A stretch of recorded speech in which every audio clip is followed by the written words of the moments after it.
संहिता में आचार्य चरक ने कुछ चीजें बताई है। उन्होंने बताया पूरा आयुर्वेद पढ़ाने के बाद, पूरा आयुर्वेद बहुत बड़ा आयुर्वेद है, विस्तृत आयुर्वेद है, पूरा आयुर्वेद पढ़ाने के बाद आचार्य चरक ने एक शब्द बताया। उन्होंने एक शब्द कहा, बड़ी अट्रैक्टिव लगी मुझे वो लाइन जब आयुर्वेद मैंने पढ़ा। आचार्य चरक ने बताया जो अल्प बुद्धि वैद हैं, अल्प बुद्धि वैद, अल्प बुद्धि वैद मतलब कम जानकार, ऐसे वैद जिन्होंने आयुर्वेद पढ़ तो लिया लेकिन भूल गए, कोई ज्यादा जानकारी नहीं हुई, वैद तो बन गए लेकिन अल्प बुद्धि है, उनको ज्यादा जानकारी नहीं है, भूल गए। उनके लिए मैं, आचार्य चरक ने बताया, उनके लिए मैं पूरे आयुर्वेद का निचोड़ बता रहा हूं। क्या बता रहा हूं? उन्होंने, आचार्य चरक ने 50 महाकषाय बताए, महाकषाय 50 ऐसे महाकाढ़े बताए उन्होंने, और शब्द को पूरा किया। जो अल्प बुद्धि वैद है उनके लिए मैं 50 महाकाढ़े बता रहा हूं। वो बस इन 50 महाकाढ़ों को बना के अपनी दुकान पे, अपने क्लिनिक पे, अपने घर पे रख लेना। चिकित्सा जगत में ऐसी कोई बीमारी नहीं है जिनको इस 50 महाकषाय से ठीक ना कर पाए। भूल गए बाकी सारा आयुर्वेद, बस ये 50 महाकाढ़े याद कर लो और इनको बना के रख लो। हर बीमारी का समाधान, हर बीमारी का एक महाकाढ़ा बताया है। और दोस्तों जब मैंने पढ़ा ना, तब मेरे को समझ में आया कि ये शब्द तो सही मामले में तो हमारे लिए है। हम जो डायरेक्ट सेलिंग में जुड़े लोग हैं, सही पूछो तो हम हैं अल्प बुद्धि वैद। सही बात है, हम हैं। आप में से कोई भी किसी ने आयुर्वेद पढ़ा थोड़ी है, लेकिन हम सब लोगों को ठीक करने का काम कर रहे हैं, तो हम हैं अल्प बुद्धि वैद। हमें चाहिए कोई ऐसी चीज, भाई कोई आयुर्वेद जिसने बहुत पढ़ रखा हो तो बिल लाके दे दिया, कुछ ये ले लेना, वो ले लेना, फलाना, लेकिन हमें तो साला आयुर्वेद का पता भी नहीं है। हम कैसे ठीक करें? तो हमारे लिए है ये आचार्य चरक के बताए गए 50 महाकाढ़े। जब मैं डायरेक्ट सेलिंग का मैंने शुरुआत की इस तरह, मैं तो अपने हॉस्पिटल चलाता था, मुझे नहीं पता था डायरेक्ट सेलिंग का, लेकिन जब यहाँ आके देखा तो आदमी मिलते मुझे, सर मैं पहले प्लम्बर था, अब मैं लोगों को ठीक करने का काम करता हूँ। सर मैं पहले इलेक्ट्रीशियन था, अब मैं लोगों की शुगर ठीक करता हूँ। तो मेरे समझ में आया, भाई ये वास्तव में इनके लिए कुछ करना पड़ेगा समाधान। ये अल्प बुद्धि वैद तो यहाँ है असली, और ये कोई शर्म बात नहीं है। हम वैद हैं और हम लोगों को ठीक करने का काम कर रहे हैं। बड़े बड़े डॉक्टर जो काम नहीं कर पाते वो काम हम सब कर रहे हैं।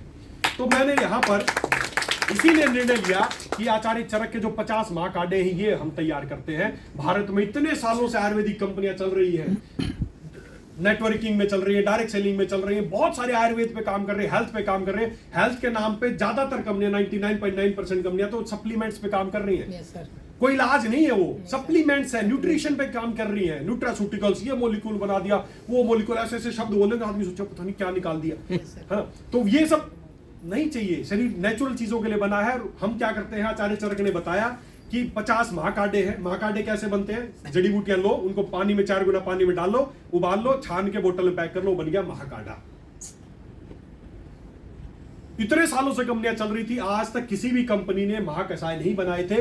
वेदालेक्स पहली वो कंपनी है भारत में जिसने महाकषाय तैयार किया। बस चौथा स्टेप अब यही है, हमने महाकषाय तैयार कर दिए हर बीमारी के लिए एक एक। अब अगर आपने तीनों स्टेप किए, साथ में उसको डायबिटीज है, तो चौथा काम क्या करना है? उसको जो डायबिटीज के जो महाकषाय तैयार किया है वो उसको ऐड कर देना है, और वो क्या है? डायबिटीज। समझ में आया? बस ये 30 ml सुबह शाम गर्म पानी के साथ ऐड कर देना है। जिसको जो बीमारी है उसके अनुसार उसका महाकषाय है। अगर किसी को घुटनों में तकलीफ है तो साथ में एक महाकषाय है जिसका नाम है शूलपर्शुनम महाकषाय, वो ऐड कर देना है। साथ ही साथ आज समय के साथ लोगों में खाने पीने की कमी की वजह से, लाइफस्टाइल खराब होने की वजह से शूलपर्शुनम क्या करेगा, किसी दिन स्पेशली ज्वाइंट पे मैं पूरे एक दिन मीटिंग लेंगे ज्वाइंट केयर के बारे में, तो आपको बताऊंगा। तो साथ ही साथ शूलपर्शुनम के साथ साथ हमें ज्वाइंट के लिए कुछ फूड भी चाहिए, ताकि जो प्रॉपर खाने से नहीं मिल पा रहा है, तो उसके लिए हमने स्पेशल एक प्रोडक्ट तैयार किया जिसका नाम है ऑर्थो ओमेगा एडवांस टैबलेट। उसमें क्या है, आपके घुटनों का भोजन, जैसे लीवर का भोजन है, ऐसे ही वो घुटनों का भोजन है जो आपके घुटने को चाहिए। जो ग्रीस कम हो गया है, कट कट की आवाज आती है, चलने में परेशानी होती है, तो ऑर्थो ओमेगा, और साथ में क्या ऐड कर देना है? शूलपर्शुनम महाकषाय। तो ज्वाइंट के लिए ये शानदार चीजें तैयार हो गई। शूलपर्शुनम महाकषाय जो आपके किसी तरह के दर्द को, सूजन को दूर करेगा, और साथ में ऑर्थो ओमेगा। ये है चौथा स्टेप। अगर आपको किसी को थायराइड की समस्या है तो चौथा उसको क्या ऐड कर देना है? ये ऑर्थो ओमेगा एडवांस, ये है जो मैं आपको बता रहा था, ऑर्थो ओमेगा, है ना, ये इसके साथ है। अब अगर किसी को थायराइड की समस्या है तो पहले उसकी बाल्टी को खाली करना है, लीवर की गोली देनी है, कुरकुमिन देना है, और साथ में क्या ऐड कर देना है? थायरोइड। बस इसी तरह हर बीमारी के लिए, अगर किसी को पाइल्स की दिक्कत है तो उसके लिए अर्शोग्न महाकषाय, किसी को स्किन की, जैसे आपको सोराइसिस है तो क्या ले रहे हो साथ में, वर्ण्य महाकषाय। अगर किसी को किडनी की समस्याएं है, यूरिक एसिड बढ़ गया है, किडनी की समस्या है, डायलिसिस चल रहा है, पथरी है, तो उसके लिए मूत्र विरेचनीय महाकषाय। किसी को अगर सांस की दिक्कत है तो श्वास महाकषाय। किसी को मोटापे की समस्या है तो लेखनीय महाकषाय। किसी को अगर इनफर्टिलिटी की समस्या है, बांझपन की महिलाओं को समस्या, पीसीओडी है, महिलाओं की कोई भी समस्या है तो उसके लिए प्रज्ञास्थापन महाकषाय। बस ये आपको एक एक महाकषाय है, बस इसको याद रखना। जैसे प्रज्ञास्थापन महाकषाय किसके लिए है, प्रज्ञास्थापन किसके लिए है,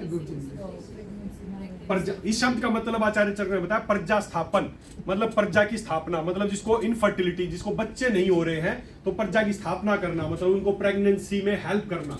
अब जरूरी नहीं कि जो महिला प्रेगनेंसी चाहती है उसी को इस्तेमाल करना है।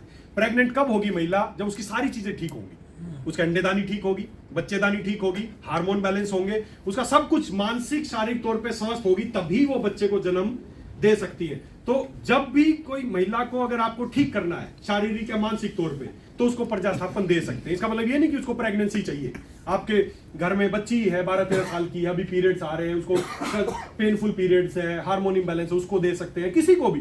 तो जो भी महिलाओं से संबंधित समस्या, पीसीओडी या कोई भी समस्या है, तो साथ में प्रज्ञास्थापन महाकषाय उसको ऐड कर देना है गुरु गोविंद के बाद। उसके बाद किसी को पाइल्स की दिक्कत है तो अर्शोग्न महाकषाय, पाइल्स फिशर फिस्टुला के लिए अर्शोग्न महाकषाय है। वर्ण्य महाकषाय स्किन के लिए, सांस के लिए श्वास हर महाकषाय। क्लियर है? ये बस ये जो महाकषाय 8-10 है, इनके नाम याद कर लो। हर बीमारी के लिए एक महाकषाय है, बस ये याद कर लो। ये चारों स्टेप पूरे कर देना दोस्तों। धरती की ऐसी कोई बीमारी नहीं है जिसको आप ठीक ना कर पाए। आपके घर में बच्चे हैं, छोटे बच्चे हैं, 18 महीने से लेकर 18 साल तक के बच्चे हों, जो भी आजकल घर में बच्चे हैं, क्या समस्याएं ज्यादा मिलती हैं बच्चों को, क्या परेशानियां आती हैं? चिड़चिड़ा